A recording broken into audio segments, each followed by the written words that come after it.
नीलाञ्जन समाभासं रविपुत्रं यमाग्रजं छायामार्तण्डसम्भूतं तं नमामि शनिश्चरम्।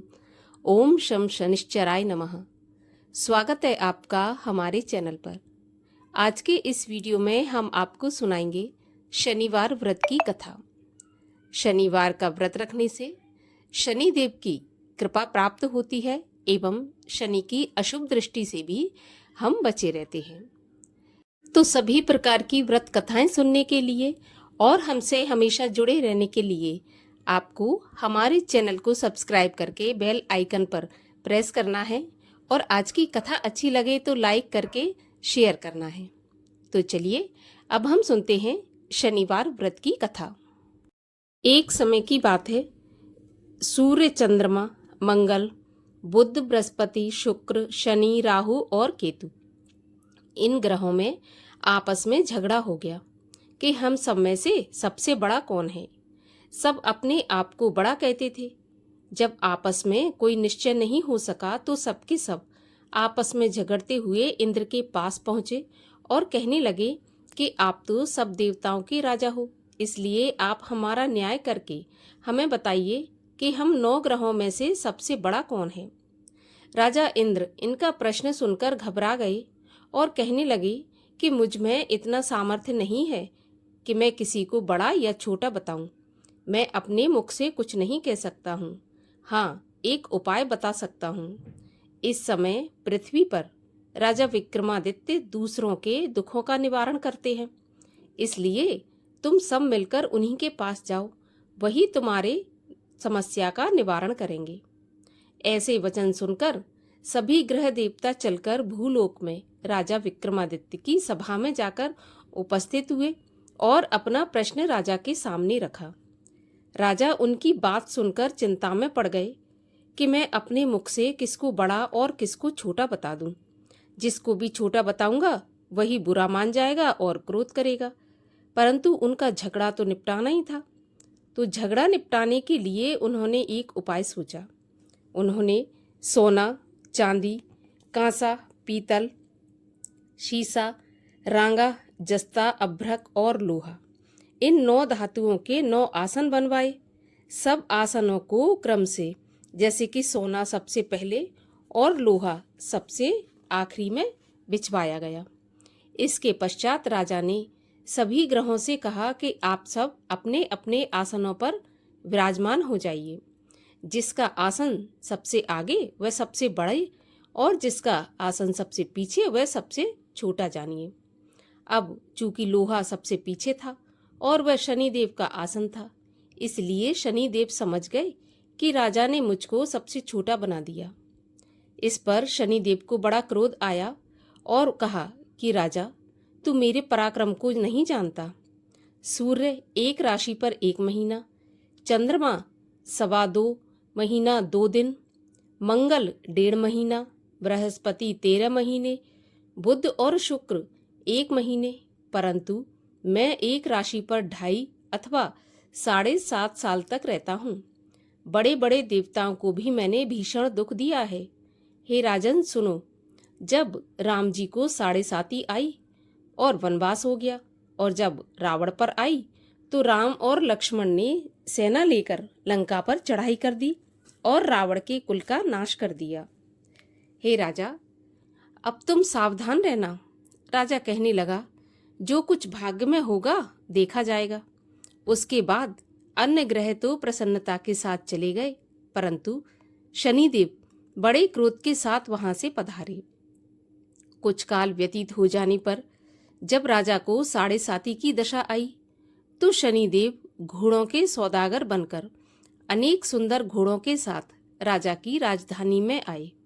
जब राजा ने सौदागर के आने की खबर सुनी तो अश्वपाल को अच्छे अच्छे घोड़े खरीदने की आज्ञा दी। अश्वपाल ऐसी अच्छी नस्ल के घोड़े देखकर और उनका मूल्य सुनकर चकित हो गया और तुरंत ही राजा को खबर दी। राजा उन घोड़ों को देखकर एक अच्छा सा घोड़ा चुनकर उसके ऊपर सवारी के लिए चढ़ा। राजा के घोड़े की पीठ पर बैठते ही घोड़ा जोर से भागा। घोड़ा बहुत दूर एक बड़े जंगल में जाकर राजा को छोड़कर गायब हो गया। उसके बाद राजा अकेला जंगल में भटकता फिरता रहा। बहुत देर के बाद राजा ने भूख और प्यास से दुखी होकर भटकते भटकते एक ग्वाले को देखा। ग्वाले ने राजा को प्यास से व्याकुल देखकर पानी पिलाया।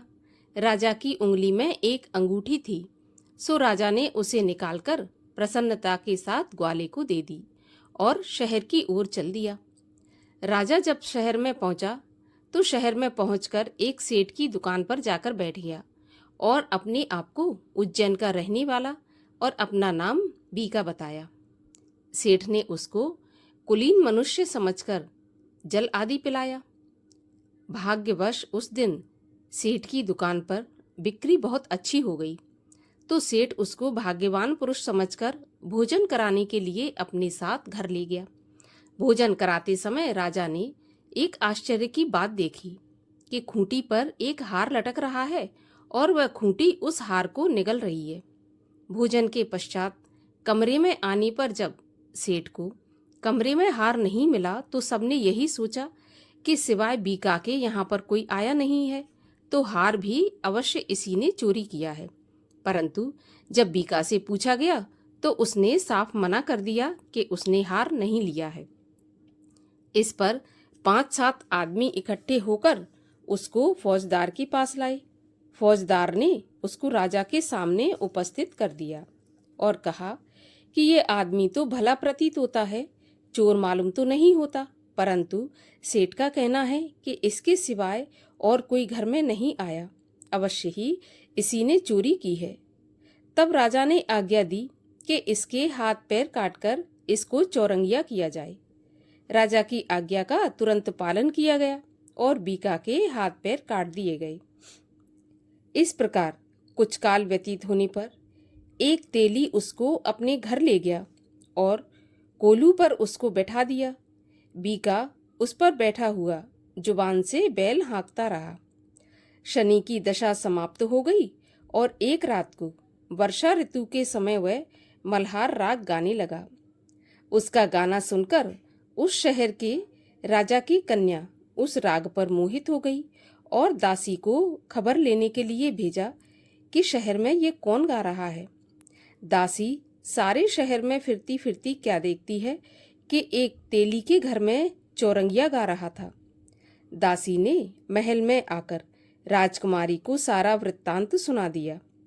बस उसी क्षण राजकुमारी ने अपने मन में यह प्रण कर लिया कि चाहे कुछ भी हो जाए, मैं इस चौरंगिया के साथ ही विवाह करूंगी। इस प्रकार प्रातःकाल होते ही जब दासी ने राजकुमारी को जगाना चाहा तो राजकुमारी अनशन व्रत लेकर पड़ी रही। तब दासी ने रानी के पास जाकर राजकुमारी के ना उठने का वृत्तांत कहा, तो रानी ने तुरंत ही वहां पर आकर राजकुमारी को जगाया और उसके दुख का कारण पूछा। तो राजकुमारी ने कहा कि माताजी, मैंने ये प्रण कर लिया है कि तेली के घर में जो चौरंगिया है उसी के साथ मैं विवाह करूंगी। माता ने कहा, पगली, ये कैसी बात कर रही है? तेरा विवाह तो किसी देश के राजा के साथ किया जाएगा। कन्या कहने लगी कि माताजी, मैं अपना प्रण कभी नहीं तोड़ूंगी। माता ने चिंतित होकर यह बात राजा को बताई।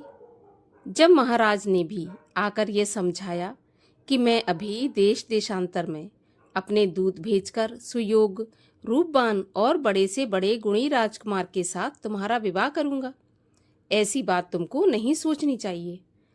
तो कन्या ने कहा, पिताजी, मैं अपने प्राण त्याग दूंगी, परंतु किसी दूसरे से विवाह नहीं करूंगी।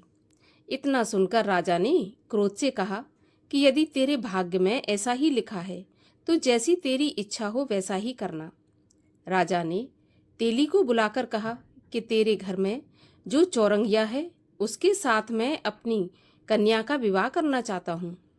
तेली ने कहा, यह कैसे हो सकता है महाराज? कहाँ आप और कहाँ हम एक नीच तेली? परंतु राजा ने कहा कि भाग्य के लिखे को कोई नहीं मिटा सकता। अपने घर जाकर विवाह की तैयारी करो। राजा ने उसी समय तोरण और बंधनवार लगवाकर अपनी राजकुमारी का विवाह चौरंगिया बने विक्रमादित्य के साथ कर दिया। रात्रि को जब राजा विक्रमादित्य और राजकुमारी महल में सोए तो आधी रात के समय शनिदेव ने विक्रमादित्य को स्वप्न दिया और कहा कि राजा, कहो, मुझको छोटा बताकर तुमने कितना दुख उठाया। तब राजा ने क्षमा मांगी और शनिदेव ने प्रसन्न होकर विक्रमादित्य को उसके हाथ पैर वापस दे दिए। तब राजा ने कहा, महाराज, मेरी एक प्रार्थना स्वीकार कर लीजिए कि जैसा दुख आपने मुझे सौंप दिया था ऐसा और किसी को मत देना। तो शनिदेव ने कहा कि तुम्हारी यह प्रार्थना स्वीकार है। जो भी मनुष्य मेरी कथा सुनेगा या कहेगा उसको मेरी दशा में कभी किसी प्रकार का दुख नहीं होगा, और जो नित्य ही मेरा ध्यान करेगा या चींटियों को आटा डालेगा उसके सारे मनोरथ पूर्ण होंगे। इतना कहकर शनिदेव अपने धाम को चले गए। राजकुमारी की आंख खुली और उसने राजा के हाथ पांव सही सलामत देखे तो उसके आश्चर्य का ठिकाना नहीं रहा। उसको देखकर राजा ने अपना समस्त हाल कहा कि मैं उज्जैन का राजा विक्रमादित्य हूँ। यह बात सुनकर राजकुमारी अत्यंत प्रसन्न हुई। प्रातःकाल राजकुमारी से उसकी सखियों ने पूछा तो उसने अपने पति का सारा वृत्तांत कह सुनाया। तब सबने प्रसन्नता प्रकट की और कहा कि ईश्वर ने आपकी मनोकामना पूर्ण कर दी। जब उस सेठ ने यह बात सुनी तो वह विक्रमादित्य के पास आया और राजा विक्रमादित्य के पैरों पर गिरकर क्षमा मांगने लगा कि आप पर मैंने चोरी का झूठा आरोप लगाया, अतः आप मुझको जो चाहे दंड दें। राजा ने कहा, मुझ पर शनिदेव का कोप था, इसी कारण यह सब दुख मुझको प्राप्त हुआ। इसमें तुम्हारा कोई दोष नहीं है। तुम अपने घर जाकर अपना काम करो। सेठ बोला कि मुझे तभी शांति होगी जब आप मेरे घर पर चलकर प्रीतिपूर्वक भोजन करेंगे। राजा ने कहा कि जैसी आपकी मर्जी हो वैसा ही करें। सेठ ने अपने घर जाकर अनेक प्रकार के सुंदर भोजन बनवाए और राजा विक्रमादित्य को प्रीति भोज दिया। जिस समय विक्रमादित्य भोजन कर रहे थे उस समय एक अत्यंत आश्चर्य की बात सबको दिखाई दी। जो खूंटी पहले हार निगल रही थी अब वह हार उगल रही है। जब भोजन समाप्त हो गया तो सेठ ने हाथ जोड़कर बहुत सी मोहरें राजा को भेंट की और कहा कि मेरे श्री कंवर नाम की एक कन्या है, आप उसका पाणी ग्रहण करिए। इसके बाद सेठ ने अपनी कन्या का विवाह राजा के साथ कर दिया और बहुत सा दान दहेज आदि दिया। इस प्रकार कुछ दिनों तक वहां निवास करने के पश्चात विक्रमादित्य ने शहर के राजा से कहा कि अब मेरी उज्जैन जाने की इच्छा है। फिर कुछ दिन के बाद विदा लेकर राजकुमारी मनभावनी और सेठ की कन्या श्री कंवरी तथा दोनों जगह के दहेज में प्राप्त अनेक दास दासी रथ और पालकियों सहित राजा विक्रमादित्य उज्जैन की तरफ चल पड़े। जब शहर के निकट पहुंचे और नगर वासियों ने राजा के आने का समाचार सुना तो समस्त उज्जैन की प्रजा अगवानी के लिए आई। तब बड़ी प्रसन्नता के साथ राजा अपने महल में पधारे। सारे शहर में बड़ा भारी महोत्सव मनाया गया और रात्रि को दीपमाला की गई। दूसरे दिन राजा ने शहर में यह सूचना कराई कि शनिदेव सभी ग्रहों में सबसे ऊपर हैं। मैंने इनको छोटा बताया, इसी से मुझे दुख प्राप्त हुआ। इस कारण सारे शहर में सदा शनिदेव की पूजा और कथा होने लगी। राजा और प्रजा अनेक प्रकार के सुख भोगती रही। जो कोई शनिदेव की इस कथा को पढ़ता या सुनता है, शनिदेव की कृपा से उसके सब दुख दूर हो जाते हैं। इसीलिए प्रत्येक शनिवार को शनिदेव की कथा पढ़ना चाहिए या सुनना चाहिए। इससे सभी दुख दूर होकर मनोकामना पूर्ति होती है। बोलिए शनि महाराज की जय।